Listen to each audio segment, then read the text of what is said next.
रे शिवलिंग का वास्तविक अर्थ। एक गूढ़ और दिव्य कथा। भूमिका शिवलिंग एक रहस्य, एक प्रतीक, एक ब्रह्मांड। शिवलिंग एक ऐसा प्रतीक जिसे भारतवर्ष में करोड़ों लोग पूजते हैं। मंदिरों में, घरों में, नदी के घाटों पर यह एक सामान्य दृश्य है। लेकिन क्या आप जानते हैं कि यह केवल एक पत्थर नहीं, बल्कि ब्रह्मांड के सबसे महान रहस्य का प्रतीक है। आइए हम एक आध्यात्मिक यात्रा पर चलें। समय के उस पार, जहां सृष्टि का प्रारंभ हुआ था, जहां केवल एक तत्व था, शिव। न रूप था, न नाम था, केवल ऊर्जा थी, और उसी ऊर्जा का प्रतीक है शिवलिंग। अध्याय 1। जब न ब्रह्मा थे, न विष्णु, केवल शिव थे। शिवलिंग की कथा लिंग पुराण और शिव महापुराण में वर्णित है। यह कथा उस समय की है जब सृष्टि की रचना नहीं हुई थी। संपूर्ण ब्रह्मांड में अंधकार व्याप्त था। न दिशाएं थीं, न तत्व, न समय। वह केवल एक महातत्व था, जो न दृश्य था, न अदृश्य। न वह पुरुष था, न स्त्री।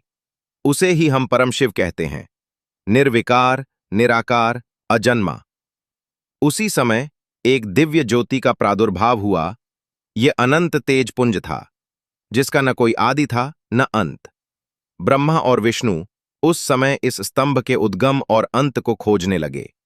ब्रह्मा ऊपर की दिशा में गए, विष्णु नीचे, पर कोई न पा सका उसकी सीमा। उस समय वह दिव्य स्तंभ स्वयं प्रकट होकर बोला, नीहि आदि हूं, मैं ही अंत हूं, मैं ही सृजन हूं, मैं ही संहार, मैं ही शिव हूं, और यह ज्योतिर्लिंग मेरा स्वरूप है। यहीं से प्रकट हुआ शिवलिंग, जो अनंत ब्रह्मांड का प्रतीक है। अध्याय 2। लिंग का वास्तविक अर्थ। संस्कृत में लिंग का अर्थ होता है संकेत या प्रतीक। शिवलिंग का तात्पर्य है शिव का प्रतीक, वह जो हर चीज में व्याप्त है पर स्वयं निर्लिप्त है। शिवलिंग का ऊपरी गोलाकार भाग शिव का निराकार स्वरूप है, जो ब्रह्मांड की चेतना है, ब्रह्म। नीचे का आधार, जिसे योनि पीठ कहते हैं, वह शक्ति का प्रतीक है। इस प्रकार शिवलिंग शिव और शक्ति के मिलन का प्रतीक है, यानी पुरुष और प्रकृति, चेतना और ऊर्जा का अद्वितीय संतुलन। अध्याय 3। शिवलिंग और ब्रह्मांड की उत्पत्ति। आज विज्ञान कहता है कि ब्रह्मांड की उत्पत्ति एक बिंदु, सिंगुलैरिटी से हुई, जिसे बिग बैंग कहते हैं। वहीं हमारे ऋषियों ने हजारों वर्ष पहले कह दिया, ससंपूर्ण सृष्टि एक बिंदु से उत्पन्न हुई है, और उसी बिंदु की प्रतीक है शिवलिंग।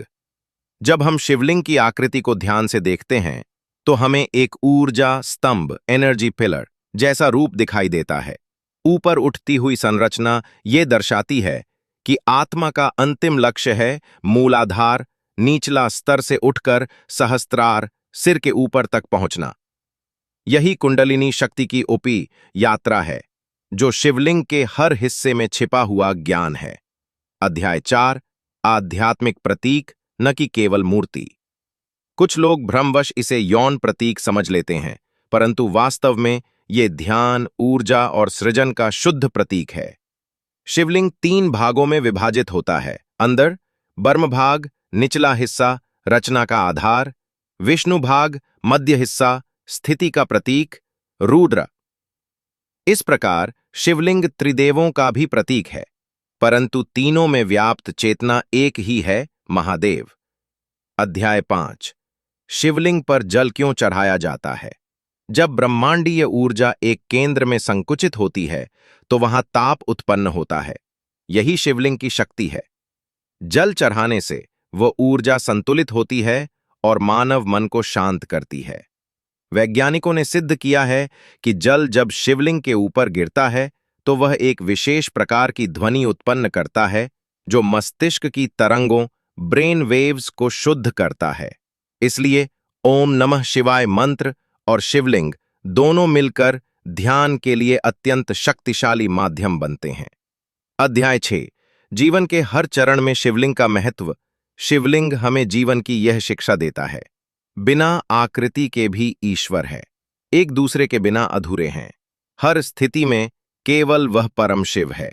शिवलिंग किसी जाति, भाषा या देश का प्रतीक नहीं है, यह केवल अस्तित्व एग्जिस्टेंस का प्रतीक है। जिस प्रकार जल, अग्नि, वायु, आकाश और पृथ्वी हर जीव के लिए एक समान है, उसी प्रकार शिवलिंग भी हर आत्मा के लिए एक जैसे पूजनीय है। अध्याय 7। बांदर ज्योतिर्लिंग। शिव की ब्रह्मांडीय ऊर्जा केंद्र। भारतवर्ष में 12 प्रमुख ज्योतिर्लिंग हैं, जो शिव के 12 ब्रह्मांडीय रूपों के प्रतीक हैं, जैसे सोमनाथ चंद्रमा की ऊर्जा, महाकालेश्वर समय से परे शिव, केमालय का आदिगुरु, प्रैशनेस मर्यादा पुरुषोत्तम राम का पूजित स्थान। हर ज्योतिर्लिंग शिव की अनंतता और सर्वव्यापकता का प्रतीक है। 8। शिवलिंग और आत्मा का संबंध। हमारी आत्मा भी निराकार है, ठीक शिवलिंग की तरह। शिवलिंग हमें यह सिखाता है कि रूप से परे जो होता है वही शाश्वत है। जब हम शिवलिंग के समक्ष ध्यान करते हैं तो हम अपने अहंकार से मुक्त होते हैं और परमात्मा से एक हो जाते हैं। ओम नमः शिवाय केवल एक मंत्र नहीं, बल्कि एक चेतना है जो शिवलिंग से निकलकर हमारे भीतर प्रवाहित होती है। समापन। शिवलिंग साकार में निराकार का अनुभव। शिवलिंग वह दर्पण है जिसमें हर साधक अपनी आत्मा को देख सकता है। यह पत्थर नहीं, चेतना है। यह मूर्ति नहीं, ब्रह्म का साक्षात संकेत है। जब भी आप शिवलिंग के दर्शन करें तो केवल जल चढ़ाकर न लौटें, बल्कि एक बार भीतर उतरकर उस निराकार शिव को महसूस करें जो हर कण में व्याप्त है, जो हम सबके भीतर है। शिवम शांतम अद्वैतम चतुर्थम मन्यन्ते स आत्मा स विज्ञेय। उपनिषद। ओम नमः शिवाय।